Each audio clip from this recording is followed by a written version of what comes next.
누가복음 2장 1절에서 14절. 이거 저기잖아. 생선잘. 수요. 누가복음 2장 1절에서 14절 말씀. 저와 여러분이 한 절씩 교독하겠습니다. 그때 가이사 아구스도가 영을 내려 천하로 다 호적하라 하였으니 이 호적은 구레뇨가 수리아 총독이 되었을 때에 처음 한 것이라. 모든 사람이 호적하러 각각 고향으로 돌아가매 요셉도 다윗의 집 족속이므로 갈릴리 나사렛 동네에서 유대를 향하여 베들레헴이라 하는 다윗의 동네로 그 약혼한 마리아와 함께 호적하러 올라가니 마리아가 이미 잉태하였더라. 거기 있을 때에 해산할 날이 차서 첫 아들을 낳아 강보로 싸서 구유에 뉘었으니 이는 여관에 있을 곳이 없음이로라. 그 지역의 목자들이 밤에 밖에서 자기 양떼를 지키더니 주의 사자가 곁에 서고 주의 영광이 그들을 두루 비추매 크게 무서워하는지라. 천사가 이르되 무서워하지 말라. 보라, 내가 온 백성에게 미칠 큰 기쁨의 좋은 서식을 너희에게 전하노라. 오늘 다윗의 동네에 너희를 위하여 구주가 나셨으니 곧 그리스도 주시니라. 너희가 가서 강보에 싸여 구유에 뉘어 있는 아기를 보리니 이것이 너희에게 표적이니라 하더니 홀련히 수많은 천군이 그 천사와 함께 하나님을 찬송하여 이르되 같이 읽습니다. 지극히 높은 곳에서는 하나님께 영광이요 땅에서는 하나님이 기뻐하신 사람들 중에 평화로다 하니라. 아멘. 자, 우리가 함께 누가복음 2장 1절에서 14절의 말씀을 읽었습니다. 이 말씀을 가지고 임마누엘 God with us라는 제목으로 우리가 말씀을 듣도록 하겠습니다. 할렐루야. 오늘은 거룩한 아기 예수의 탄생을 축하하는 성탄절 예배로 우리가 함께 모였습니다. 자, 따라해 보겠습니다. 메리 크리스마스. 메리 크리스마스. 메리 크리스마스입니다. 네. 옛날 제가 청소년 때는 성탄 이브에 새벽송을 돌았고 저도 참여를 해서 한밤중에 우리 집사님이나 또 성도님들 가정에서 또한 인도를 받아가지고 차 한 잔을 마시면서 담소도 나눴던 기억들이 있습니다. 그때 받았던 여러 가지의 과일들과 과자를 가지고 청년들이 모여서 교회에서 함께 아침이 밝아올 때까지 즐거웠던 시간을 보내고 또 성탄절 아침 때 같이 예배를 드리고 집으로 갔던 기억이 있습니다. 그때가 벌써 30년, 40년 전인데 요즘에는 그런 문화들이 많이 없어져서 새벽송을 도는 교회도 많지 않을 뿐만 아니라 또 새벽송을 돌다가 이제 아파트에서 많이 거주하시므로 새벽송에서 이제 찬양을 하면 민원이 들어온다 그래요. 그러다 보니까 서로 부담을 느끼는 그런 분위기가 되었습니다. 뿐만 아니라 거리에서 과거에는 많이 들려왔던 이 캐럴, 성탄 축하의 메시지에 대한 이 여러 가지의 음악들이 지금은 거리에서는 잘 들을 수가 없습니다. 뭐 저작권의 문제도 있겠지만 우리 기독교가 그만큼 사회에서 이제 환영받지 못하고 있는 그런 분위기가 사회 그 거리의 분위기에서도 느껴지지 않는지 저는 그런 생각을 해봅니다. 최근에 미국의 트럼프 대통령이 당선이 되고 나서 여러 이야기를 했지만 그 중에 하나가 메리 크리스마스를 여러분 이제 마음껏 해도 된다라는 것이었습니다. 그러면 그 말은 무슨 의미입니까? 지금 최근에 미국의 사회는요, 메리 크리스마스를 방송에서나 또는 일반 대중에게 메리 크리스마스를 말할 수가 없는 분위기라는 겁니다. 미국의 민주당 정권은요, 메리 크리스마스를 부적절한 표현이라고 주의를 주면서 방송에 절대 내보내지 못하게 했습니다. 그 이유가 뭘까요? 다른 종교인들이 불쾌하다는 거죠. 다른 종교인들이 불쾌하기 때문에 우리는 중립을 지켜야 하기 때문에 다른 사람들의 다른 사람들이 불쾌를 유발하는 메리 크리스마스를 없애고 대신에 해피 홀리데이라는 제목으로 성탄절을 그렇게 지칭하게 만들었습니다. 여러분, 해피 홀리데이는 무슨 뜻입니까? 즐거운 공휴일이에요. 즐거운 공휴일. 즐거운 공휴일이라는 뜻이에요. 우리 모두 즐겁게 이 공휴일을 지내자. 그런 의미예요. 그런데 트럼프 대통령이 이번에 되면서 여러분 이제 해피 홀리데이는 집어치고 메리 크리스마스를 합시다. 자, 따라해 보세요. 메리 크리스마스. 자, 이렇게 했습니다. 자, 이것만으로도 어느 정당이 성경에 대해서 또는 더 성경의 가치에 대해서 더 중요하게 생각하는지를 간단한 예화를 통해서도 우리는 알 수가 있습니다. 사랑하는 성도 여러분, 오늘 말씀 우리가 한번 우리 누가복음 2장으로 한번 넘어가 보겠습니다. 1절 가이사 아구스도라고 되어 있는데 여러분 가이사가 뭡니까? 가이사 아구스도. 가이사는 황제를 말하는 거죠. 예. 황제 이름을 말하는 건데 아구스도는 뭡니까? 아우구스토스예요. 성경의 이름들이 우리는 좀 현대적으로 바뀌었으면 좋겠다라는 생각을 해봅니다. 여러분 아구스토는 아우구스토스를 지금 우리 성경의 번역자 초창기 때 아우구스토스란 단어가 너무 낯서니까 그것을 좀 더 우리 한국적으로 표현한 게 순화시켜서 표현한 게 아구스토거든요. 그것 말고도 또 무슨 단어가 있습니까? 가이사도 있고요. 네. 또 무슨 단어가 있습니까? 바사. 바사가 무슨 왕국의 이름이에요? 페르시아. 애굽. 무슨 단어입니까? 이집트예요. 좀 현대적으로 바꾸면 안 될까라는 생각을 전 해봅니다. 여러분, 애굽을 이집트라고 하면 좀 이상한가요? 바사를 페르시아라고 하면 이상할까요? 원래 이 페르시아라는 단어를 성경 번역가가 페르시안 단어가 너무 외국스러우니까 그걸 조금 더 순화시킨 게 페르시아 바사. 예, 그렇게 풀이를 했는데 너무 비슷하지가 않아요. 마찬가지로 아우구스토스를 지금 아우구스라고 하는데 아우구스도보다는 아우구스토스가 더 그 세계사적으로 지칭하는 용어를 통일하는 게 낫지 않을까 그런 생각을 해봅니다. 수리아 이전에 나오는 이 구레뇨가 수리아 총독인데 수리아도 마찬가지예요. 수리아는 시리아입니다. 시리아. 지금 시리아 나라가 있는 것처럼 굳이 수리아라고 표현할 필요가 없죠. 이 당시에도 시리아라고 표현하고 있으니까 시리아라고 표현하면 좋을 것 같습니다. 자, 1절과 2절에서 말하고자 하는 이 누가라는 저자가 의도하는 건 뭘까요? 물론 성탄절에 대한 기록이 마태복음에도 있고요. 예. 또 마가복음에도 짧게 나옵니다. 그런데 누가복음은요. 특별히 다른 공간복음서하고는 다른 점이 뭐냐면 정확한 황제의 이름과 또 그 지역의 통치자의 이름을 명시하고 있다는 거예요. 이건 누가라는 사람이 원래 의사 출신이었기 때문에 그러지 않을까라고 사람들이 많이 추측을 합니다. 여러분 의사라는 직업은 어떻습니까?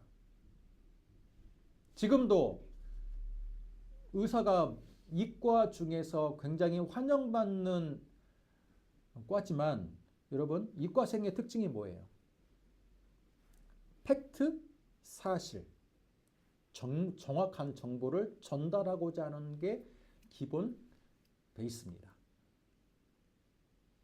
누가라는 저자 역시 의사 출신이기 때문에 그냥 두리뭉실하게 표현하고 싶지가 않았던 거예요. 그래서 예수님의 탄생은 역사적인 사실임을 좀 더 강조하기 위해서 바로 아우구스투스 로마 황제 시절에 아기 예수가 이 땅에 오셨다라는 것을 강조하는 겁니다. 실제로 아우구스투스 황제가 넓은 제국을 다스리기 위해서 취한 여러 가지의 방법 중 하나가 뭐냐면 호적이에요. 호적. 여러분, 호적을 등록한 이유가 뭘까요? 호적을 등록해야지 인구수를 파악할 수가 있고 또 민족을 구분할 수가 있고 뿐만 아니라 남자 같은 경우는 어때요? 병역의 의무, 납세 의무, 자, 그런 것들을 굉장히 세분화시켜서 적용할 수가 있어요. 한마디로 제국을 더 규모 있고 또 잘 다스리게 하기 위해서 여러분 호적이라는 제도를 이용했다라는 겁니다. 마찬가지입니다. 여러분 일제가 우리나라를 병합했을 때 제일 먼저 한 것 중에 하나가 토지를 등록하는 거였어요. 토지를 등록하는 것. 뿐만 아니라 남자들도 다 주민등록증과 같은 것을 만들어서 다 등록하는 거였습니다. 왜? 그걸 통해서 여러분 토지에 세금을 매기고 또 국민들에게 병역과 여러 가지의 세금을 매기기 위해서는 반드시 호적이라는 제도가 필요하다는 겁니다. 여러분, 자, 성경 말씀 보겠습니다. 누가복음 2장. 자, 아우구스투스 황제가 호적을 등록하러 가니 여러분 요셉과 마리아 부부가 어느 지파 사람이에요? 유다 지파 사람이에요. 유다 지파의 그 영역 가운데 베들레헴이 끝자락에 있어요. 베들레헴이 지금 베냐민 지파와 유다 지파 그 사이에 있는데 그 유다 지파의 경계선 안에 있어요. 그러다 보니까 갈릴리 나사렛에서 살고 있는 요셉 부부였지만 황제의 명령을 받아서 자신의 우리나라로 말하면 뭡니까? 본적지로 찾아가는 거예요. 본적지로 찾아가는데 그 본적지가 어디입니까? 베들레헴인 거예요. 베들레헴.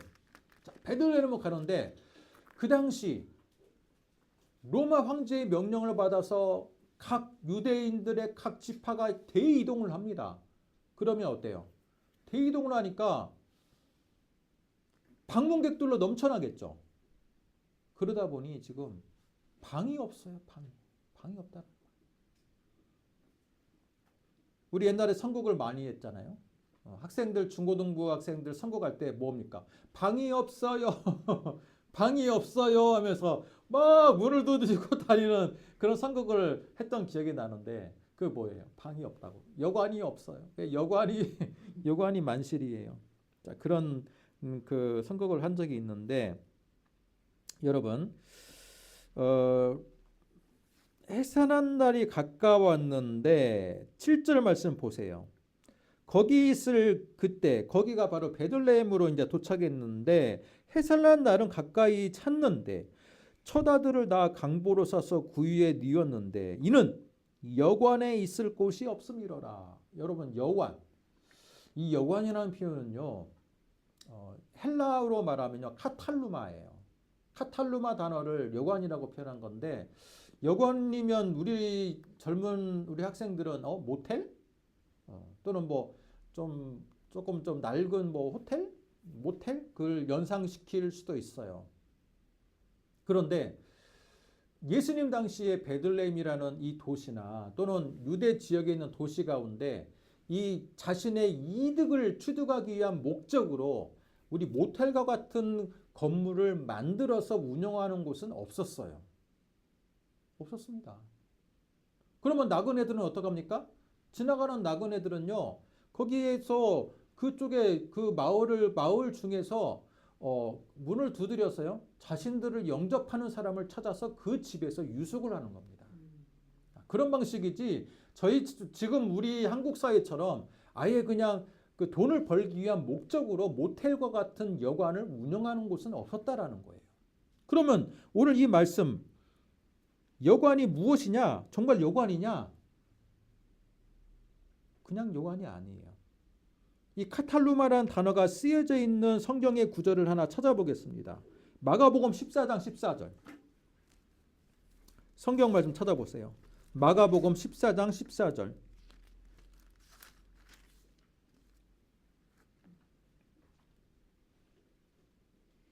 13절과 14절을 같이 읽습니다. 마가복음 14장 13절 14절 같이 읽습니다. 시작. 예수께서 제자 중에 둘을 보내시며 이르시되 성내로 들어가라. 그리하면 물 한 동이를 가지고 가는 사람을 만나리니 그를 따라가서 어디든지 그가 들어가는 그 집 주인에게 이르되 선생님의 말씀이 내가 내 제자들과 함께 유월절 음식을 먹을 나의 객실이 어디 있느냐 하시더라 하라. 여러분 14절 마가복음 14장은요. 예수님이 최후의 만찬 자리를 지금 찾는 장면이에요. 예루살렘으로 입성해가지고 최후의 만찬 자리를 찾는 자리인데 여기서도 지금 카탈루마라는 단어가 사용되고 있습니다. 여러분 똑같은 단어예요. 근데 이 카탈루마를 지금 여관으로 번역했습니까? 선생님의 말씀이 내가 내 제자들과 함께 유월절 음식을 먹을 나의 객실, 여관이 아니에요. 나의 객실이 어디 있느냐 하시더라. 객실로 번역했습니다. 저는 이 카탈루마 단어는요. 객실로 번역하는 게 더 원문의 의미에 맞다라고 생각을 해요. 객실. 왜? 그 당시에 우리 요즘 말하는 여관이라는 게 없었기 때문에 객실인 거예요. 게스트하우스, 게스트룸 정도로 번역이 돼야 돼. 게스트룸. 자, 그러면 2장 7절로 넘어가서 이는 객실에 있을 곳이 없음이로라. 자, 제가 우리 사진 하나 띄우겠습니다. 사진 한번 지금 띄워주세요. 제 오른쪽에 사진이 보이십니까? 영상을 보시면 자, 오른쪽에 사진이 보일 겁니다. 자, 이 사진을 자세히 보면요. 이게 뭔 사진인가 궁금하실 텐데 하버드 대학에서 고대 서민들 유대인들의 이 주택 가옥을 재현한 거예요. 박물관에서 재현한 건데 여러분 이 사진을 자세히 보면 꼭 중위층으로 되어 있어요. 중위층으로 되어 있고 여러분 1층에는 뭐가 있습니까? 완전한 2층이 아니라 중위층 1층을 두 개로 나눴어요. 1층은 뭐로 되어 있어요? 이 사진 보세요. 1층에는 가축이 있어요. 가축. 왜? 그 당시 유대 땅은요. 사막 기후이기 때문에 일교차가 커요. 밤이 되면 굉장히 춥습니다. 그러니까 춥지 않도록 이 가축들도 가축이 비싸요. 우리 조선시대 때도 소 한 마리가 얼마나 비쌌습니까? 얼마나 귀했습니까? 명절 때만 고깃국을 좀 먹을 수 있었던 것처럼 여러분 유대 땅도 마찬가지예요. 가축 한 마리 한 마리가 너무 귀합니다. 그러다 보니 밖에 놔두면 어때요? 당연히 도적이 훔쳐가겠죠. 그렇기 때문에 여러분 가축들은요 다 집안으로 서민들의 가옥은요 다 1층이 마구간이에요. 다 가축들을 다 집안으로 들입니다. 그러면 여러분 중위층의 그 2층은 여기 한번 봐보세요. 사진을 보면 뭐가 되어 있습니까? 중위층의 2층은 뭐가 있습니까? 가족이 사는 거예요. 그 집의 가족이 사는 곳이에요. 그리고 바로 그 집과 더불어서 조그맣게 공간이 있는데 그게 바로 카탈루마예요. 객실. 한마디로 혹시라도 외부 사람들이 방문했을 때 친척이나 나그네가 방문했을 때 잠깐 하루 정도 유숙할 수 있도록 이 조그마한 공간을 마련하는데 그게 바로 객실인 거예요. 자, 그러면 오늘 말씀 한번 우리 그 당시로 넘어가서 지금 요셉 부부가 한번 봅시다. 여러분 베들레헴을 왔으면 친척이 있을까요? 없을까요? 우리가 너무 2000년이라는 시간적 거리 때문에 모텔을 찾아 전전하는 것으로 알고 있어. 여관을 찾아 전전하는 걸 알고 있는데 상식적으로 생각해 보세요. 요셉 남편이 지금 유다 지파면 베들레헴은 자신의 고향인 거예요. 그러면 고향 땅에 왔는데 지인들이 없을까요? 친척들이 없을까요? 당연히 있겠죠.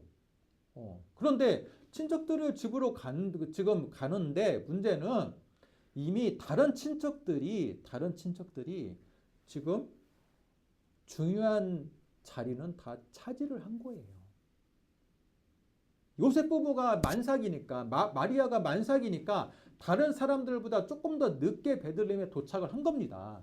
그러다 보니 친척들 집 가운데 딱 문을 두드리니까 객실에는 지금 게스트룸에는 이미 다른 친척이 지금 다 차 있어요.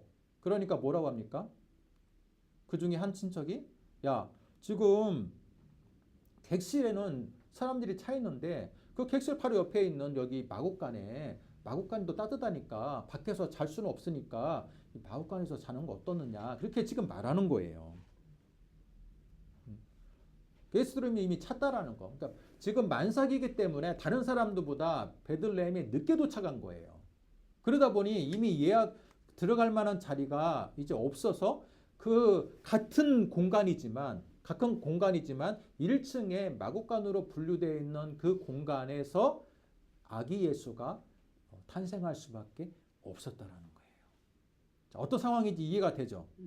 자, 그렇게 해야지 자꾸 여관을 막 그냥 전전하면서 막 여관 자리가 없다라고 그렇게 이야기하는 것은 그 당시 2000년 전의 상황하고는 맞지가 않다라는 겁니다. 자, 그러면서 8절 이하는 뭡니까? 아기 예수가 탄생하자마자 바로 아기 예수께 경배하러 온 자들이 누구인지를 보여주는 겁니다. 마태복음은 아기 예수께 경배하러 온 자가 누굽니까? 동방박사입니다. 동방박사. 동방박사는 지금 이란, 이라크 지역에 있는 타종교인들이에요. 타 종교의 귀족 가문들이에요. 그래서 아기 예수의 왕으로 이 땅에 왕으로 오신 예수님을 강조하기 위해서 동방박사를 이야기하고 있는 반면에 여러분 의사 누가는 누구예요?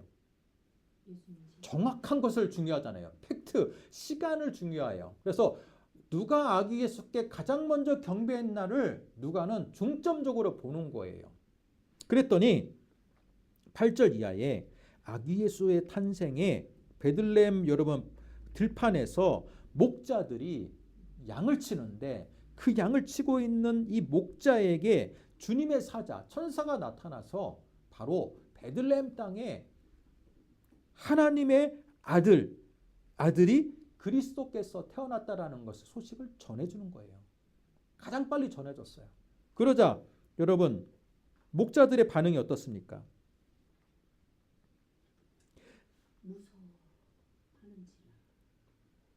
무서워했지만 가장 먼저 달려갔던 사람들은 바로 목자들이었던 거예요. 자, 이건 뭘 이야기합니까? 아기 예수의 탄생을 기뻐하고 영접할 수 있는 사람이 누구인가? 자격이 누구인가? 여러분 누구예요? 그 당시 사회에서 가장 천시받던 목자였다라는 거예요. 우리가 생각할 때는 성화에서 항상 목자가 그림이 어때요? 예수님이 빨간 이 천을 두르고 그냥 아주 평화롭고 여호와는 나의 목자시니 뭐 내게 부족함이 없으리로다 하면서 목자 이미지가 너무 이상적으로 그려지고 있지만 실제로 여러분 대관령 목장에 한번 찾아가 보세요. 목장에서 그 양들을 가까이서 보세요. 양들 깨끗합니까? 성화에서 나오는 것처럼 양들이 새하얗고 깨끗하지가 않아요. 대관령 목장만 찾아가도 여러분 주변에 있는 그 목장만 찾아가도 양들은 정말 지저분합니다. 마찬가지로 목자들이 치는 양들은요. 들판에서 또는 광야에서 뒹굴었던 양들이기 때문에 냄새나고 더럽고 뿐만 아니라 그 양들을 치는 목자는요. 안식일도 지킬 수가 없어요. 왜? 여러분 목초지를 따라서 이동하는 그 유목 인생인데 언제 안식일을 성전을 찾아가지고 언제 기도하고 언제 제사를 드립니까? 유대인들 사회에서 안식일을 지키지 못하는 직업은요. 굉장한 천민이고 천시대였습니다. 그렇기 때문에 여러분 목자라는 직업은요. 예수님 당시의 목자라는 직업은 정말 지금으로 말하면 정말 최하층민 중에 한 부류인 거예요. 남자가 할 수 있는 가장 천한 직업 중에 하나입니다. 그런데 하나님께서는 아기 예수의 탄생을 가장 먼저 축하하러 온 자를 누구를 불렀어요? 통방박사가 아니라 바리새인이나 서기관들이 아니라 누구예요? 목자를 불러서 아기 예수의 탄생을 축하했다라는 거예요. 이건 뭘 의미할까요? 예수님을 탄생을 기뻐하고 영접할 수 있는 사람은 그 사회에서 가장 낮고 천한 자들이었다라는 거예요. 예수님 역시 이 땅에 태어나는 것도 어때요? 베들레헴에 호적하러 왔는데 늦게 도착한 나머지 서민들이 그 흔하게 잘 수 있는 이 게스트 룸도 카탈루마도 확보하지 못하고 바로 그 옆에서 가축들과 함께 있다가 따뜻한 온기나마 그나마 조금 더 누리다가 거기서 태어나신 예수님. 얼마나 예수님이 정말 작고 낮은 모습으로 이 땅에 왔습니까? 예수님이 탄생하시고 또 예수님이 자라신 나사렛이라는 동네도 마찬가지예요. 여러분 나다나엘이 뭐라고 얘기했습니까? 그의 친구 빌립이 나다나엘에게 와가지고 야 하나님께 부름받은 메시아가 이 땅에 왔어. 그랬더니 메시아 어디 사람인데? 그랬더니 갈릴리 나사렛 사람이야. 그러니 나다나엘이 뭐라고 말합니까? 나다나엘이 뭐라고 그래요? 갈릴리 선한 자가 나사렛이라고? 나사렛에도 뭔 선한 것이 나올 수 있느냐? 나사렛에는 메시아가 나올 수가 없는 동네야. 그거예요. 여러분 그 당시는요 지역 차별 또 마을 차별이 굉장히 심했습니다. 그런데 갈릴리 지역도 유대인들의 입장에서는 변방 땅이에요. 북쪽에 있는 우리나라로 말하면 이 함경북도 완전히 그 옛날 여진족들이 살던 함경북도나 그런 땅인데 그런 땅 중에서도 여러분 나사렛은요 더 작은 마을이에요. 갈릴리 지역에서도 천시받고 이름도 듣도 못한 그 조그만한 구멍가게 같은 동네예요. 그러니 나다나엘이 야 메시아가 갈릴리에서 자라고 있다고? 나사렛에서 자라고 있다고? 나사렛에서 무슨 선한 것이 나올 수 있어. 그렇게 말하는 겁니다. 여러분 지금 2000년 21세기를 살고 있는 교회는 바로 이 아기 예수와 또 아기 예수의 탄생을 기뻐했던 자들에 대해서 관심을 가져야 됩니다.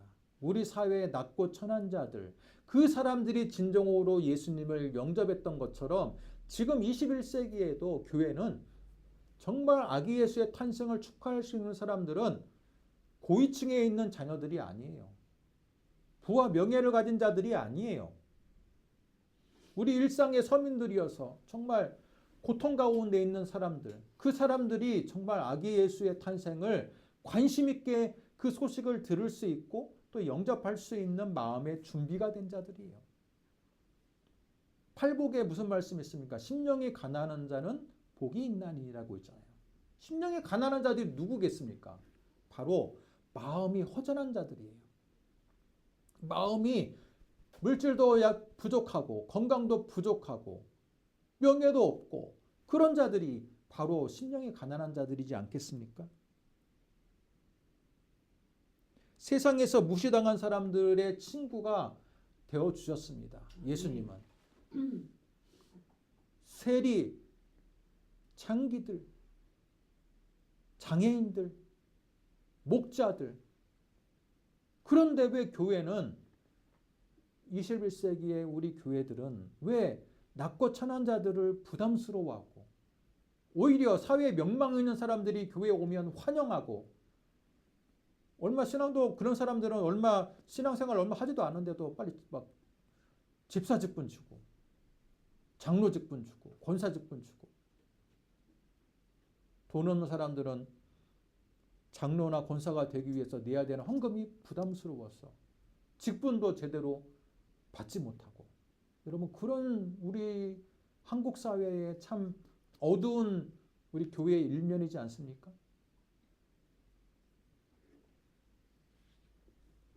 주일학교를 20년 가까이 한 어떤 제가 아는 그 집사님이 있어요. 그래서 집사님 주일학교를 20년이나 하시다니 정말 대단하시네요. 이번에 좀 장로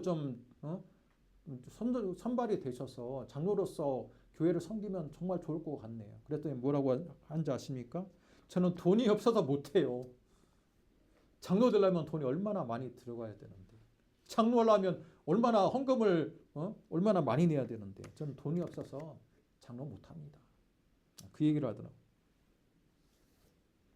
하나님이 정말 기뻐하실까요?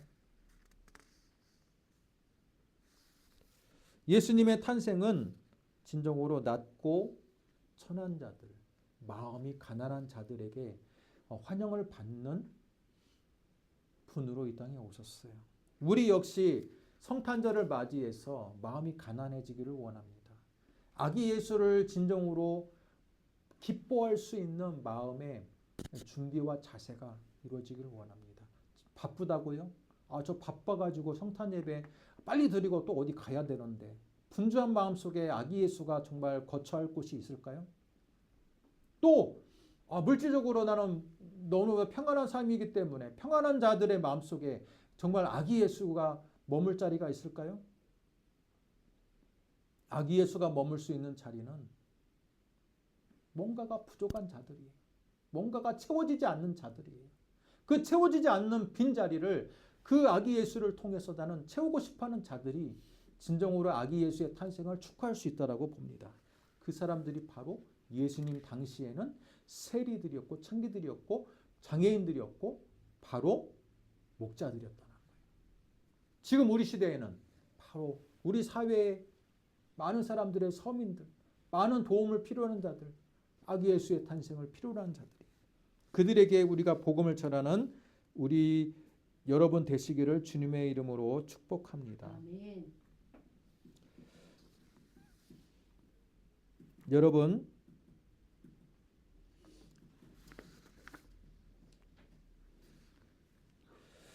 진정으로 아기 예수를 탄생을 찬양하고 축복할 수 있는 자들 두 번째 부류는 뭐냐면 간절히 구원을 기다리는 자들입니다.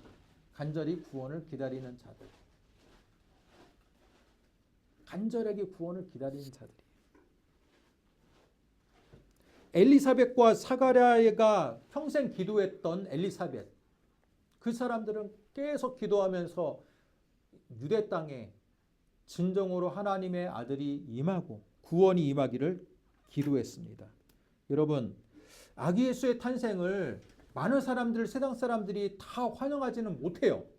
왜? 타종교인들이 아기 예수의 탄생을 환영하겠습니까? 그렇지 않아요. 진정으로 아기 예수의 탄생을 축하할 수 있는 부류들은요, 아기 예수가 메시아임을 믿는 자들이에요. 아멘. 그렇잖아요. 맞습니다. 메시아임을 믿으니까 아기 예수 탄생이 기쁘지. 나는 이슬람인데 아기 예수 탄생이 기쁘겠습니까? 나는 불교인인데 불교인이 아기 예수 탄생이 기쁘겠어요? 그냥 해피 홀리데이일 뿐이에요. 하루 쉬는 날일 뿐인 거예요.